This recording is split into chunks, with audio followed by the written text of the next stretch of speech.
Assalamualaikum warahmatullahi wabarakatuh. Selamat datang di Bicara Pajak. Bersama saya, Faris Sustian. Dalam video kita kali ini, saya akan menjelaskan bagaimana cara melaporkan harta bagi Anda yang sudah pernah ikut PPS atau program pengungkapan sukarela, khususnya bagi Anda untuk yang kebijakan kedua ya.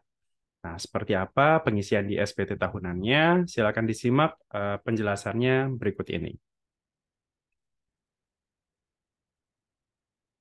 Oke. Jadi dalam SPT tahunan itu kan kita wajib mencantumkan harta ya, baik itu yang sudah diikutkan di PPS maupun yang apa namanya sudah pernah kita laporkan di SPT sebelumnya. Nah, eh, di dari kering pajak ya, jadi dari kering pajak sendiri menjelaskan bahwa kalau misalkan ternyata kita ikut PPS, maka sebaiknya harta yang kita ikut PPS-kan itu dibedakan row-nya gitu ya. Jadi misalkan katakanlah ini SPT tahun 2022 misalkan. Nah, katakanlah ini harta yang kita laporkan gitu ya. Misalkan di sini ada tabungan di Bank em, Mandiri misalkan. Kemudian tahun perolehannya 2020. Kemudian saldo per 31 Desember 2022 katakanlah ada 50 eh, 5 56.500.000 misalkan. Kemudian nomor rekeningnya ini kita karang aja ya. Misalkan, nah seperti ini ya. Ini kalau misalkan kita apa namanya harta yang non PPS seperti itu, harta yang sudah kita laporkan di SPT tahunan gitu ya, yang setiap tahun. Nah, kalau misalkan ternyata kita juga ikut PPS atas tabungan gitu ya, atas tabungan yang berbeda misalkan. Jadi yang harus diperhatikan adalah kita lihat dulu SPPH kita, surat pengungkapan harta kita ya, surat pengungkapan harta itu PPS kita lihat dulu. Di situ kita mencantumkan berapa harta yang kita cantumkan. Gitu.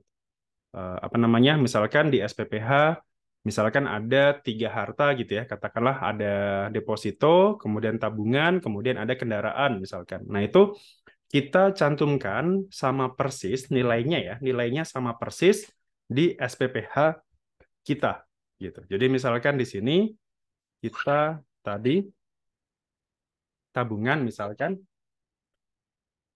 Bentar. Oke, di sini saya lanjutkan. Jadi misalkan ini ya, tabungan katakanlah di bank eh, BCA misalkan. Kemudian, nah tahun perolehannya itu disamakan dengan 2022. Jadi di pasal 21 ya, pasal 21 di PMK-nya sendiri, kalau saya cek di sini, kalau saya lihat di berita dari DDTC ya, misalkan ini eh, sumbernya dari Kering Pajak menyatakan bahwa sesuai dengan pasal 21 di PMK 196 2021 tentang PPS, harta dan utang yang diungkapkan dalam surat pemberitahuan pengungkapan harta atau SPPH diperlakukan sebagai perolehan harta baru dan perolehan utang baru wajib pajak sesuai dengan tanggal keterangan. Artinya kan kalau sesuai dengan tanggal keterangan, artinya kan itu tahun pajak 2022 ya. Maka dianggap harta yang diikutkan di PPS itu adalah harta dianggap sebagai perolehan baru di tahun 2022. Nah, berarti kalau kita balik lagi ke pengisian SPT kita di sini berarti tahun perolehannya dianggap sebagai tahun 2022. Kemudian di sini harga perolehannya itu disamakan dengan harga atau nilai yang ada di SPPH kita. Jadi waktu itu misalkan saldo terakhirnya katakanlah misal ada 80 juta misalkan. Nah, 80 juta ini kan kalau misalkan kita compare dengan eh, saldo terakhir gitu ya, saldo di tahun 2022 kan pasti sudah berubah gitu ya. Entah itu misalkan bertambah, berkurang atau misalkan sudah berubah menjadi bentuk lain misalkan. Nah, itu tinggal kita kasih keterangan aja di sini. Pertama ini harus kita kasih keterangan di sini PPS, kemudian posisi harta sekarang, posisi harta sekarang ini sudah berubah jadi apa? Misalkan dialihkan ke deposito misalkan gitu. Jadi pertama yang harus diperhatikan adalah tahun perolehannya ini dianggap sebagai tahun perolehan 2022, kemudian nilai perolehannya itu disamakan dengan nilai perolehan yang ada di SPPH kita. Kemudian di keterangan itu harus kita kasih keterangan pertama adalah PPS, kemudian kalau ternyata terjadi pengalihan atau misalkan ternyata saldonya berkurang, itu silakan disesuaikan di kolom keterangannya. Gitu. Jadi yang harus diperhatikan adalah itu ya. Jadi harus dibedakan antara harta yang kita biasa isi di SPT tahunan dengan harta yang kita ungkapkan di PPS. Misalkan di sini kita tambah lagi, tadi kan ada tabungan, kemudian ada deposito. Misalkan deposito ya. Deposito di bank, misalkan di BCA juga misalkan. Kemudian 2022, katakanlah di sini nilainya 500 juta misalkan. Kemudian sama PPS, kemudian ini dialihkan kemana? Misalkan kalau tetap ya sudah, berarti eh, apa namanya, saldo per 31 Desember 2022 sekarang berapa misalkan gitu. Kalau mau dijelaskan ya gitu. Tapi kalau misalkan tidak berubah bentuk, nilainya masih sama 500 juta ya sudah, berarti cukup ditulis keterangannya di sini PPS seperti itu. Kemudian setelah itu terakhir gitu ya, misalkan tadi adalah kita mengungkapkan kendaraan. Kendaraan di sini misalkan eh, mobil apa gitu ya, misalkan mobil Toyota 2022, misalkan nilainya katakanlah 800 juta. Nah, di sini PPS, kemudian posisinya saat ini sudah dijual misalkan. Eh, Kalau sudah dijual ya berarti apa namanya, ya udah nggak masalah ya.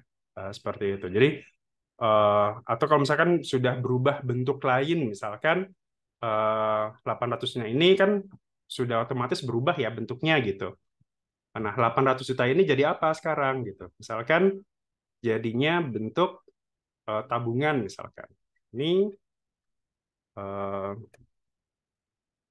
tabungan mandiri misalkan, kemudian 2022 800 juta juga. Nah, eh, hasil dari penjualan harta PPS berupa mobil seperti itu. Jadi harus dikasih keterangan jelas ya. Jadi kira-kira kalau misalkan ternyata terjadi perubahan bentuk atau terjadi perubahan saldo dan sebagainya, maka itu harus dijelaskan kira-kira berubahnya karena apa gitu. Ini dengan catatan bagi Anda yang tidak mengikuti eh, apa untuk yang investasi ya. Karena kan kalau investasi itu harus ditahan dulu investasinya minimal 5 tahun, harus laporkan realisasinya segala macam ya. Ini bagi yang tidak memilih jalur investasi. Jadi ya udah kita ungkapkan aja dengan tarif kalau nggak salah sekitar 14% ya.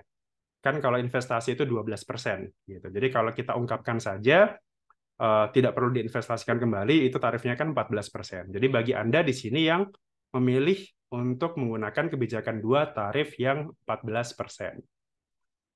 Oke, demikian juga sama ya, di utang juga sama. Jadi kalau misalkan ternyata di situ ada utang yang belum diungkapkan, ditulis aja di sini kode utang, alamatnya, dan tahun pinjamnya. Kemudian jumlah peminjaman itu sama persis dengan yang ada di PPS. Oke, oke, sudah selesai? Ngantuk? Oke, demikian semoga informasi ini berguna bagi Anda, khususnya Anda ya yang ikut PPS tapi belum masih bingung mau melaporkan harta PPS-nya seperti apa. Semoga ini sedikit membantu bagi Anda. Dari saya terima kasih dan Assalamualaikum warahmatullahi wabarakatuh. Salam, salam, dadah gitu. Dadah.